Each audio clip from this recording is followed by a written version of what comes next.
All right, today we're going to explore this incredible, super complex system that's protecting you from, well, a world of threats, your immune system. I mean, think about it. Ever gotten a paper cut? It seems like nothing, right? So simple. But what's really happening under the surface, it's like this whole microscopic drama kicks off. You've got cellular first responders, elite special forces, and this incredibly sophisticated healing process all firing up at once. The thing is, your body is under constant siege. We're talking pathogens, toxins, physical injuries. It never stops. And to survive all that, your body has developed these two amazing interconnected defense systems. So let's break down exactly how they work. Okay, first up, let's get a big picture view. We'll call them the body's guardians. We're going to look at the two main branches of your immune defense. So you have these two systems, and honestly, they're like a perfect partnership. On one hand, you've got innate immunity. Think of this as your instant all-purpose bodyguard. It responds right away to any threat, no questions asked. Then you've got adaptive immunity. This is more like a team of highly specialized assassins. They learn, they remember every single enemy they fight, so they're ready for future battles. All right, let's dive into those frontline troops first.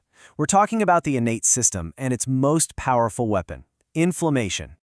So, a good way to think about this innate system is like a fortress. Your first line of defense, that's the physical wall, your skin. But if that wall gets breached, say by that paper cut, you've got the second line of defense, the guards already on patrol inside. They're always ready to act the second something gets through. And this is where things get really interesting. When those guards, that second line of defense, are activated, you see 5 classic signs. You might even recognize them. They're often referred to by their original Latin names. There's rubor, or redness, and calor, which is heat, both from more blood rushing to the area. Then there's tumor, and no, not that kind of tumor. It just means swelling from fluid. Dolor is pain, and finally, functio laesa, a temporary loss of function.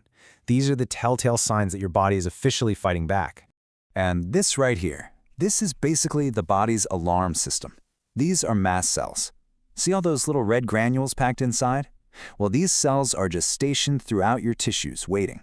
The moment they detect damage, they degranulate. They burst open, releasing this flood of chemicals like histamine, and that's what kicks the whole inflammatory response into high gear.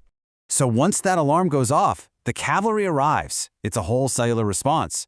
First on the scene, the neutrophils. These are your emergency responders, showing up within hours to just eat up and destroy any microbes. A few days later, the heavy-duty cleanup crew shows up, the macrophages. They finish the job and start getting the repairs organized. And this is all happening while these powerful plasma protein systems are being activated in the background to kill pathogens, stop any bleeding, and basically amplify the alarm signal. Okay, but what happens when those first responders run into a really tricky specific enemy and they need backup? Well, that's when the highly specialized adaptive immune system gets called in. And here's the absolute game changer with the adaptive system. It has memory. The crucial point here is that once it fights a specific pathogen, it remembers it. It creates a file, so to speak. This memory means that the next time you're exposed to that exact same invader, the response is so much faster, way stronger, and a lot more effective. I mean, this is the whole principle behind how vaccines work. So this adaptive system has two main branches, two arms, if you will. First, you've got humoral immunity. This is run by B cells, and their job is to create antibodies. You could think of antibodies as little molecular tags or homing missiles that swarm and neutralize invaders that are just floating around in your body's fluids. Then you've got cellular immunity. This is led by T cells, and they take a much more direct approach. They're the assassins that hunt down and destroy your own body cells that have been compromised or infected. But here's the thing.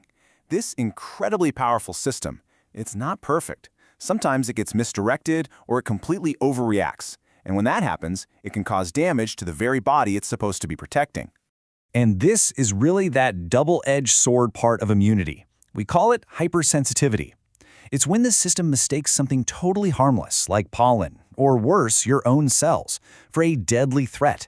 But it's not just about overreactions. Sometimes the defenses can go wrong right from the start because of inherited deficiencies.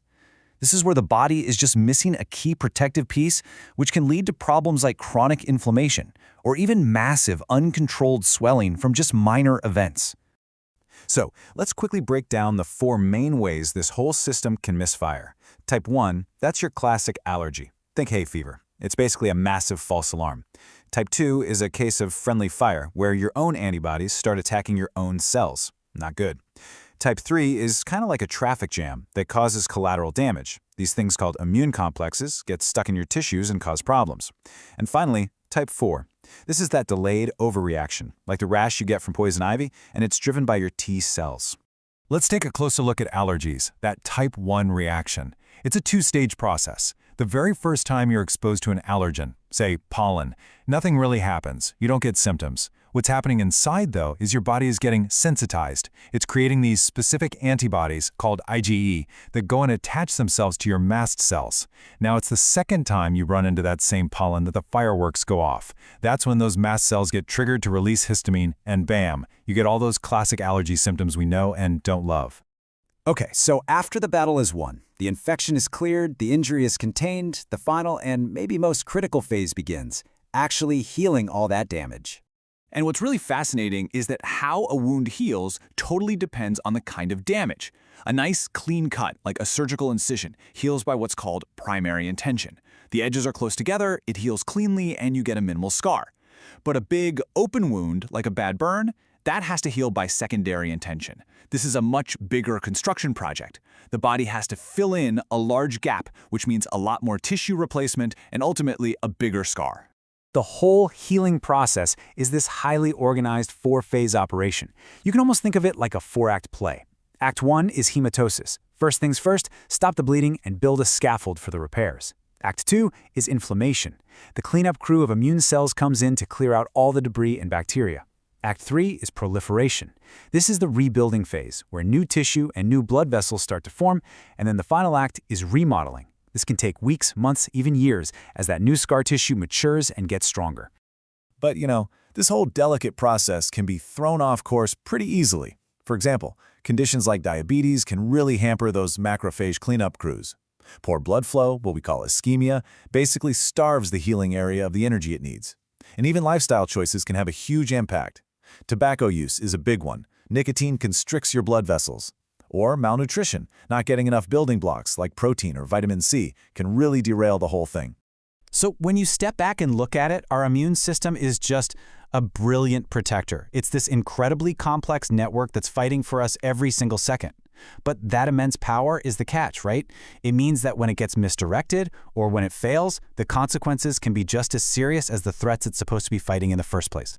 And that leaves us with a really crucial question to think about, especially now. Our immune system is this miracle of evolution, there's no doubt.